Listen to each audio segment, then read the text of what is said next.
प्रभाव देख रहे हैं। ऊष्मा का प्रभाव जो होता है किसी वस्तु में किन रूपों में होता है, या तो पदार्थ के ताप में वृद्धि होगी, अगर किसी वस्तु को हम ऊष्मा दे रहे हैं तो उसके ताप में वृद्धि होगी। दूसरा क्या है, पदार्थ की अवस्था में या तो उसका अवस्था में क्या होगा, परिवर्तन होगा, और या क्या होगा, पदार्थ में प्रसार, या एक साथ तीनों अवस्थाएं भी हो सकती हैं। लेकिन आगे की दो अवस्थाएं हम लोग पीछे पढ़ चुके हैं, और ऊष्मा पदार्थ में प्रसार हमको पढ़ना है। तो पदार्थ में ऊष्मीय प्रसार को हम देखते हैं कि ठोसों में ऊष्मीय प्रसार, द्रवों में ऊष्मीय प्रसार और गैसों में ऊष्मीय प्रसार किस प्रकार होता है। तो आइए सबसे पहले हम लोग देखते हैं कि ठोस में प्रसार ऊष्मा का क्या प्रभाव पड़ता है। इसके लिए हमने क्या ली हुई है, और एक छल्ला तार का हमने क्या बना रखा है, छल्ला बना रखा है। हमने क्या लिया है, स्पिरिट लैंप लिया हुआ है। अभी इसमें आपको यहाँ पर स्पिरिट रखा हुआ है, ये स्पिरिट डाला जाएगा। और तो चलिए हम लोग देखते हैं, सबसे पहले स्पिरिट लैंप को तैयार करते हैं। स्पिरिट लैंप को तैयार करने के लिए सबसे पहले यहाँ पर दिखाइए जरा, हम इसमें क्या डालते हैं, स्पिरिट डालते हैं। बेटा क्या डालते हैं, स्पिरिट। हाँ, आप ये जान लीजिए सामान के बाद कि जब भी हम किसी ठोस को ऊष्मा देते हैं तो वो क्या करते हैं, ऊष्मा देने पर और ठंडा होने पर, या यूँ कहें कि गर्म करने पर और ठंडा होने पर सिकुड़ते हैं। यानी हम गर्म करने पर उसके आकार में क्या होती है, वृद्धि होती है। आकार की वृद्धि का मतलब आयतन में वृद्धि होती है, उसके आयतन में वृद्धि होती है, जिसके कारण उसका आकार बढ़ जाता है। तो सबसे पहले हम ठंडे पर देख लेते हैं। आइए पास से दिखाए, आप देख सकते हैं कि बड़ी आसानी से इस छल्ले से ये गेंद क्या हो रही है, आर पार हो जा रही है। आप लेकर पैरेलल ले आए, दिखाएं, इसको दिखाएं, बड़ी आसानी से दिखाएं। इससे क्या हो जा रहा है भाई, आर पार हो जा रहा है। क्लियर हो गया। ये स्पिरिट लैंप की सहायता से हम लोग क्या कर रहे हैं, ये इस बॉल को क्या कर रहे हैं, गर्म कर रहे हैं। ये गेंद क्या हो रही है बेटा, गर्म हो रही है।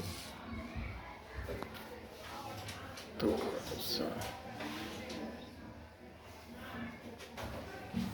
ये थोड़ी देर में क्या हो जाएगा, गर्म हो जाएगा।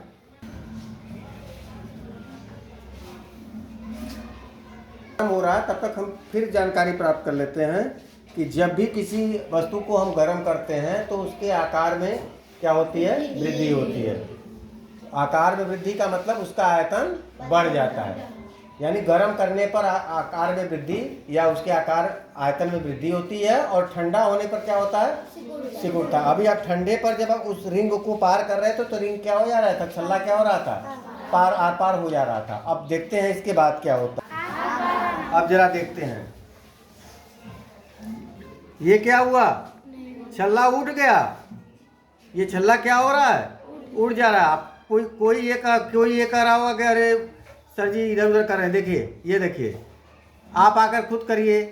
आइए आइए आइए आइए आइए, देखिए प्रयास कर रही है कि छल्ला किसी तरह पार हो जाए।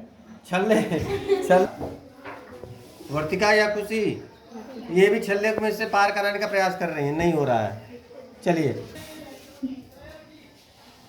क्या हुआ, नहीं हो रहा है। चलिए नेक्स्ट, क्या हुआ, नहीं हो रहा है, छल्ला पार नहीं हो रहा है। विश्वास जो पैदा कर रहे थे विश्वकर्मा जी, जरा विश्वकर्मा जी पार कराइए। ये कह रहे थे सर हिला नहीं रहे हैं। हाँ देखिए, विश्वकर्मा जी हिला रहे हैं, इसके बाद भी रिंग पार। किशन जो है काफी देर से खड़े थे, कह रहे थे सर हम करके देखें। तो अब जरा किशन करके देख रहे हैं, छल्ले को पार कराना चाह रहे हैं। देखते हैं गर्भ छल्ले के बाद। ये भी कह रहे थे कि विश्वकर्मा जी जैसे कह रहे थे कि अच्छा नहीं से उसको हिलाए थे, तो ये कर रहे हैं। देखिए इनका भी छल्ला पार नहीं हुआ। अच्छा, छल्ला पार कुछ देर रखे रहेंगे तो पार हो जाएगा। क्यों हो जाएगा बताइए जरा। तो क्योंकि वो गोली क्या हो जाती है, ठंडी हो जाती है, और तार क्या हो जाता है उसके संपर्क में आने से।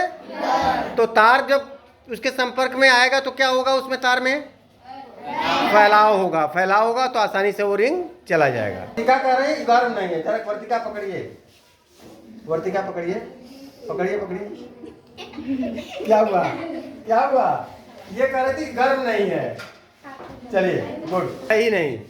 आप टच करिए गणेश जी। क्या, अरे गणेश जी क्या हुआ, क्या हुआ, गर्म है, मान गए अब।